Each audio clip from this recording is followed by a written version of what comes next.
Welcome back, football fans. We have our Week 12 NFL Power Rankings. The season is moving so fast, and it's so sad to think about. Let me know your Super Bowl prediction down in the comments. We are going to be starting bottom to top, change it up a little bit. At number 10, I was having a problem, a little debate in my mind between three different teams. Was it going to be the Texans? Was it going to be the Cardinals? Was it going to be Green Bay? Who was going to be at number 10? Or the Broncos? I was thinking about putting the Broncos at number 10, but in the end, it came down to I think the Cardinals are the better team currently out of the three. I know the Texans have a better defense. The Cardinals are just streaking right now. Let's put it like that. The Cardinals are streaking. Their offense is booming. Their defense is playing well, pretty good defense. The Texans, they had a lot of injuries. They just got Nico Collins back. Do I expect the Texans to jump back in the top 10? Absolutely. The Cardinals are on like a 4-game winning streak. I'm not going to take a top 10 spot from them. One, they were just on a bye week and I had them in top 10 last week. I'm surprised I even moved them down. Two, the Texans just beat up on a terrible Cowboys team. We don't know if they're actually back yet. Now, the Broncos, interesting. One of the best defenses in the league. Their rookie quarterback's getting it going. It's going to be interesting to see if they break into the top 10 in the next coming weeks. At number 9, we have the Green Bay Packers. I like the team. I like the team. They beat up on a they didn't even beat up on a sad Bears team. They beat a Bears team off a tipped field goal. By the way, most diabolical social media team in the history of NFL social media teams. If you didn't see what they tweeted, it's on my page. Go take a look at it. I think they have a really solid run game. The team just feels lackluster. I don't know if this is one of those teams that's going to really come to in the next month or so, but Green Bay just feels like they didn't get better. They didn't get worse. They added Josh Jacobs, but they already had Aaron Jones. They really didn't address anything too crazy. They just kind of stayed in the same place. Their quarterback's been hurt all year. It's odd looking at this team right now. They could go all the way up in the top 5. They could fall out of the top 10. Who knows? At number 8, we have the Minnesota Vikings. I mean, they fell from number 2 at the beginning of the year. They were the number 2 team. Their offense is it's still hitting, but it's not hitting as hard.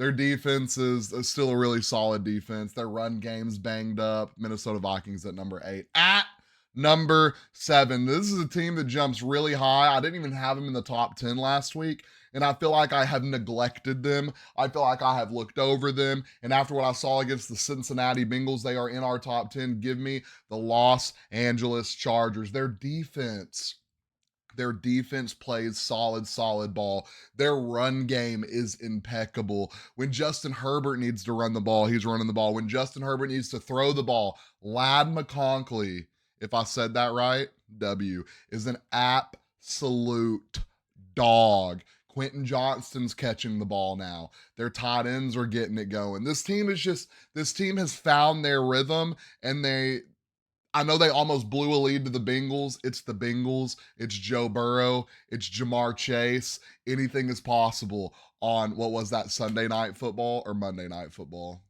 Sunday Night Football. Yeah, anything is possible on Sunday Night Football, and we watched a heck of a game. Chargers come out on top, win. Evan McPherson, and we're not going to talk about the Bengals too much. We're not going to get into that. That might be for a short.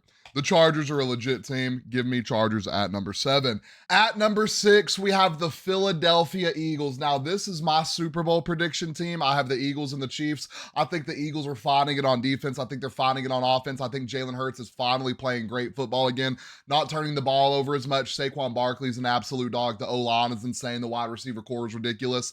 The defense is finally playing really great ball. You have 2 absolute ridiculous cornerbacks. Quinion Mitchell, I believe that's his name, has over the last like 8-9 weeks, if you take all the top receivers he's played, he has not allowed over 2 receptions manned up. He has not allowed over 2 receptions or 30 yards, something crazy like that. Absolute stud rookie cornerback. You have Darius Slay. The linebackers, Nakobe Dean is an absolute dog. An absolute dog, finally coming full circle. The D-line is ridiculous.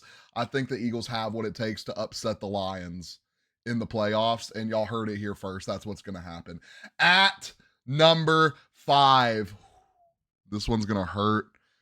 This one's going to hurt some feelings. We have the Baltimore Ravens. They just lost to the Pittsburg Steelers, and the Steelers are an absolute solid team. I'm taking nothing away from them. Their defense is crazy. Their offense is booming when it needs to be booming. Their run game's finally getting going. Shout out Najee Harris in fantasy football. Shout out Russ Wilson. Shout out Mr. Unlimited. We love some Russell Wilson around here. The Baltimore Ravens, when they play bad teams, they know how to play football. When they play good teams like the Chiefs, when they play good teams like the Steelers, they for some reason want to throw the ball more than run the ball. They won't commit to it. They threw the ball 33 times yesterday. That's not a normal looking. That's not a normal looking Ravens offense right there. It's like they get out of their rhythm when they play really good teams. Give me the Baltimore Ravens at number 5. I still think Lamar Jackson is unanimous MVP this year.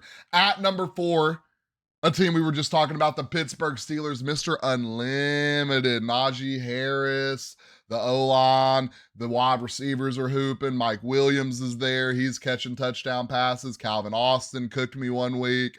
Who would have thought? Actually, no, Calvin Austin's on my... Is Calvin Austin on my bench, or did I get cooked by him one week? Oh, I can't remember. Shout out fantasy football.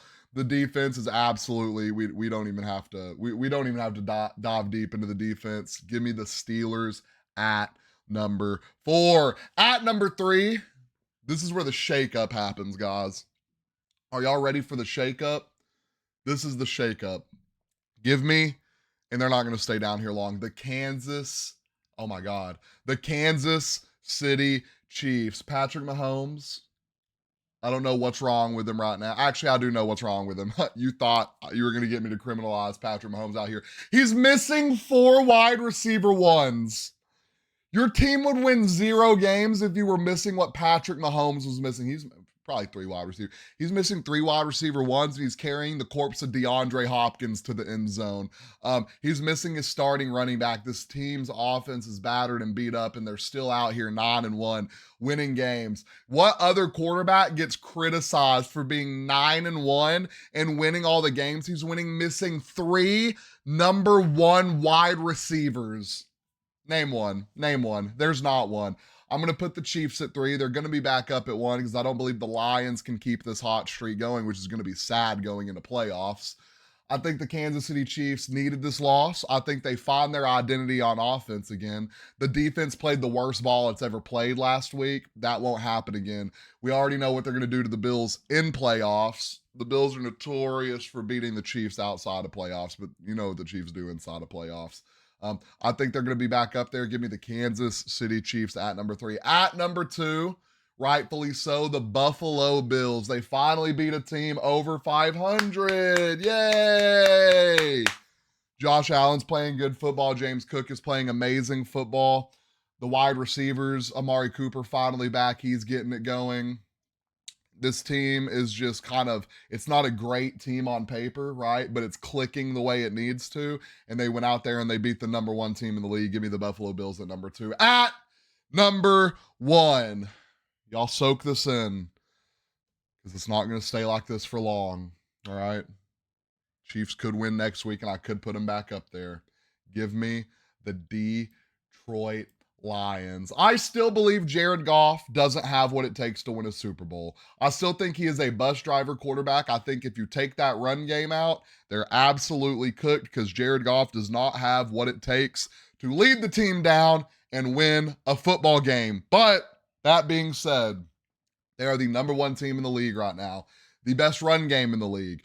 I think the best O-line in the league. I think one of the best, I'm not even going to say defenses because they're not one of the best defenses in the league. They are one of the best third down defenses in the league. They are one of the best red zone defenses in the league. They do allow a lot of passing yards. They do allow some rushing yards. They're not the best defense in the league. Their defense is doing what it needs to do. They're getting stops. You'll love to see it. Their defensive coordinator is an absolute mastermind. Give me the Detroit Lions at number 1. And thus concluding our Week 12 NFL Power Rankings. Top to bottom, we have Lions, Bills, Chiefs, Steelers, Ravens, Eagles, Chargers, Vikings, Packers, and Cardinals. If you don't agree with anything on this list, let me know what you don't agree with. Let me know who should be in, Who should be out, who should be up, and who should be down? Down in the comments. Don't forget, like and follow.